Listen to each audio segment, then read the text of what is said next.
Did you know that the roguelike genre has roots in classic tabletop games like Dungeons & Dragons? Balatro takes that spirit and mixes it with poker mechanics for a fresh twist that's shaken up the gaming world. As you might know, it's already won Game Awards, but what is Balatro? Well, Balatro is a unique poker roguelike that combines classic card game mechanics with roguelike elements.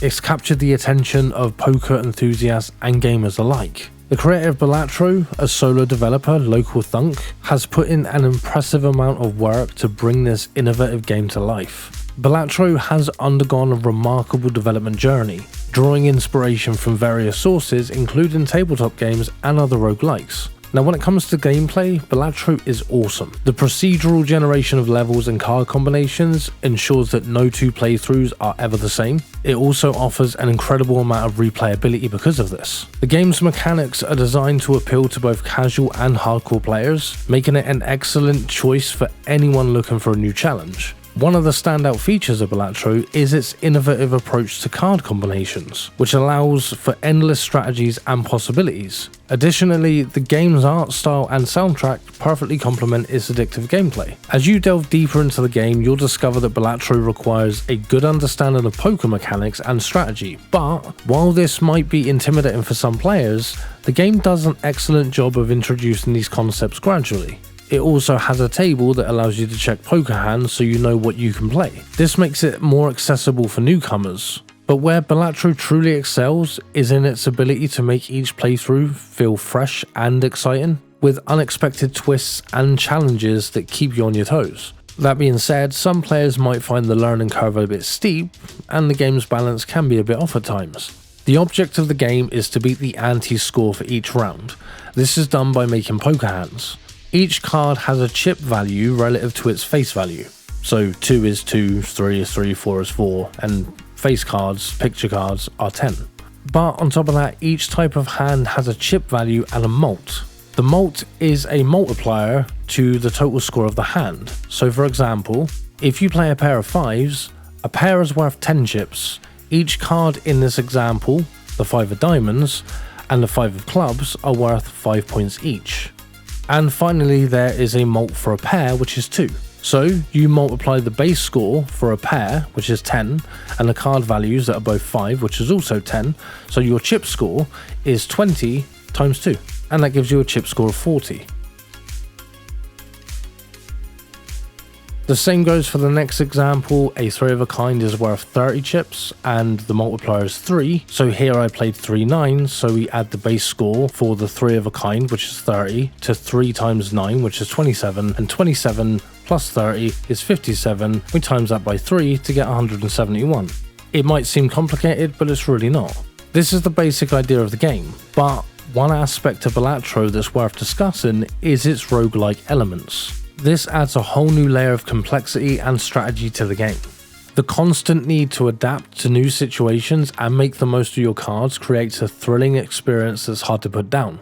On the flip side, some players might find the game's punishing difficulty a little bit frustrating at times. However, this is a small price to pay for the sheer amount of depth and replayability that Balatro offers. So the first part of this is the fact that each run is separate, and once you fail, you start again. But during each run, you get the ability to buy tarot cards that have various effects, as well as planet cards that level up certain hands, meaning that your score, for example for a pair, can be worth more than when it's at level 1. As you level it up, it becomes more and more valuable. This means that buying the planet cards or using tarot cards to get planet cards can be very, very beneficial on a run to level up a certain type of hand if you play it a lot.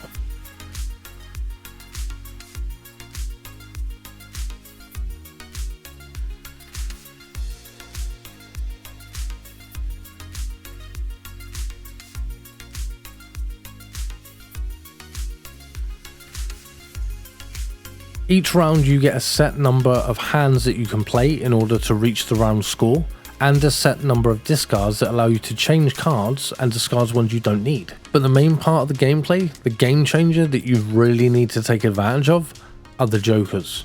You can buy up to 5 jokers. After each round you get the chance to buy these jokers, and some of them are absolutely awesome. You can also sell them whenever you want if you need the money back or if the jokers are not useful to you anymore, but the jokers are what give you the edge and it's what you need to win. Because the jokers have certain effects that are applied with each hand. An example of this is the starting joker that applies a +4 mult on each hand. In turn, this adds 4 to the mult and increases your score. But there are also other jokers, like ones that give you a mult for each even number card you play, another joker that gives you a mult for each odd number card that you play, and even a mult for not playing face cards that increases for every consecutive hand that you play without face cards. My favourite one so far is the misprint joker. It gives you a random mult on each hand, so if you get lucky, the mult can be huge and you can win a round in a single hand.